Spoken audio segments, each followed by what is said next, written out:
What is going on, everybody? I am back today to talk about a film that is getting discussed quite a bit on the internet that was released on VOD recently. And this is classified as a horror film, and it's being talked about quite a bit because of how disturbing and uncomfortable the source material is. And so, whenever movies are being discussed like that, if they're considered very extreme or disturbing or violent, I always jump on board and watch these movies right away. And I'm very excited to tell you about The Coffee Table today. The Coffee Table is directed by Caye Casas. Jesus and Maria are a couple going through a difficult time in their relationship. Nevertheless, they have just become parents. To shape their new life, they decide to buy a new coffee table, a decision that will change their entire existence. So, I was very excited to watch this movie, especially with a lot of the dialogue surrounding it being super extreme and disturbing and all of those things. And this is one of those movies where I really respect the approach and I respect what the director was going for here, but I don't necessarily think the movie works as well as the director would like it to because it focuses a lot more on the shock value than actual character writing. And I think that if there were more elements in the film that kind of made this extreme disturbing content pay off in some sort of way, it would have been more effective for me. And I'll talk a little bit more about that when I break the film down. So I don't want to give too much more detail other than the plot description if you haven't seen this movie. All you need to know is exactly what the plot description said at the beginning. You have this husband and wife couple, Jesus and Maria, and they're with their newborn baby shopping for a coffee table at the beginning of the movie. And this salesman is really trying to pitch this coffee table heavy, and there's lots of comedic elements early on in the film that I think work really well to kind of contrast the tone of what's going to happen later on in the film. The husband eventually buys the coffee table to his wife's dismay, and he goes back home to build the coffee table, and this certain set of circumstances arises where something horrible happens, and the entire film is Jesus's character coming to terms with this horrible thing that has happened and trying to hide it from the people around him and what the ramifications of his actions are eventually. So, as I said, this is a movie that I really respect a lot about the approach and the execution, but I don't necessarily think it pays off in the way that the director would like it to. For starters, I do think the performances here are all really exceptional. These actors really live and breathe these characters in a way that I feel like you can really sense the strain of this husband and wife couple who have really been working hard to have a child together, and they've been through a lot, and they're doing everything they can to kind of keep their relationship afloat. There's not a whole lot of other characters in the movie. There's a mom and her daughter that live across the street, where the daughter is infatuated with Jesus. She's constantly coming over and bugging him and saying she wants to run away with him.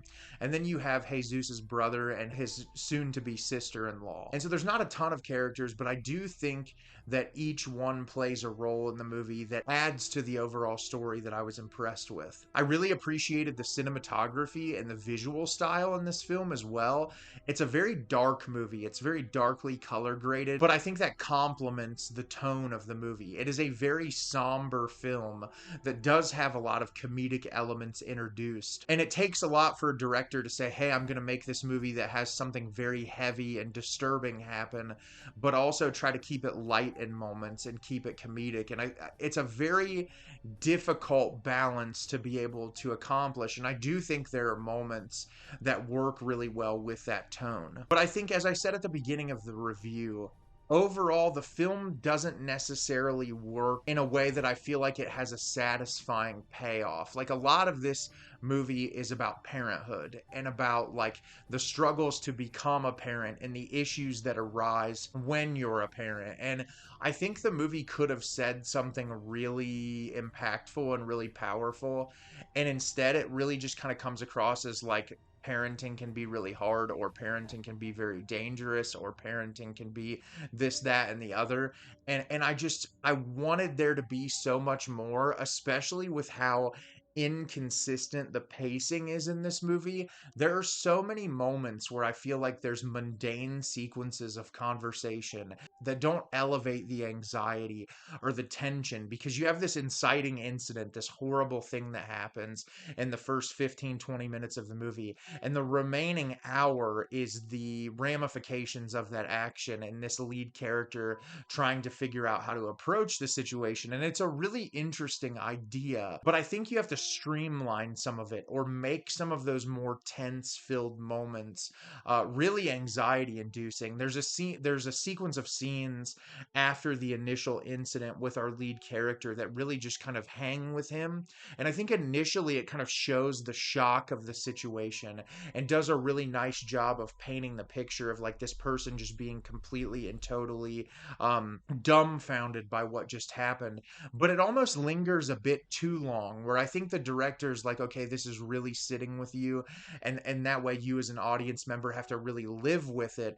But it felt kind of overblown to where they could have just moved on to something else to add on to that level of anxiety and the immediacy of the horror of the situation. And I think because of that inconsistent pacing, this movie's like an hour and 28 minutes, and it felt a lot longer than that. There were a lot of moments that I just didn't feel like attributed to anything where the movie was going in the third act. And I kept thinking of a movie that is sort of similar, tonally speaking, and that's Lars von Trier's film Antichrist, which is about a husband and wife couple who have lost a child and are going through something extremely horrendous.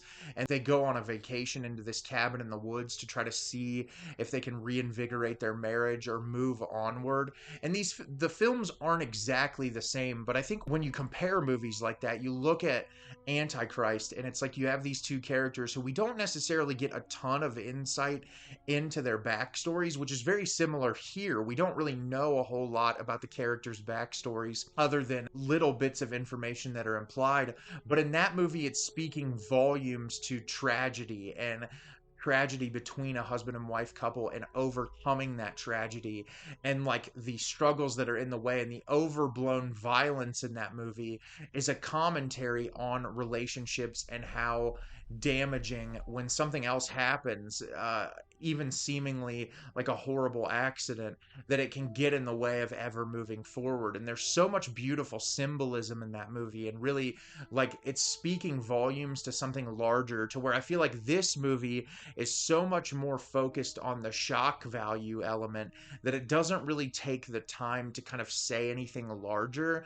And I guess if your entire goal of the movie is to just have that shock value and to get the audience to have a guttural reaction, then I guess that's fine. But for someone like me, I like violence in movies, and I like movies that take you by surprise and do something different. But I want you to say something with it. I want it to be something. Like if it's just like you're going to show me this sequence and it's going to give me a guttural reaction, I'm not going to get much more out of it, and I'm never going to really want to watch it again. So I like the approach here. I think it has a really interesting idea, and I do think that it's worth watching at least once, but I don't see a whole lot in rewatchability factor. I don't really see myself ever visiting this one again. So have you seen The Coffee Table? Did you love it? Did you hate it? Leave me a comment down below. Let me know what you thought.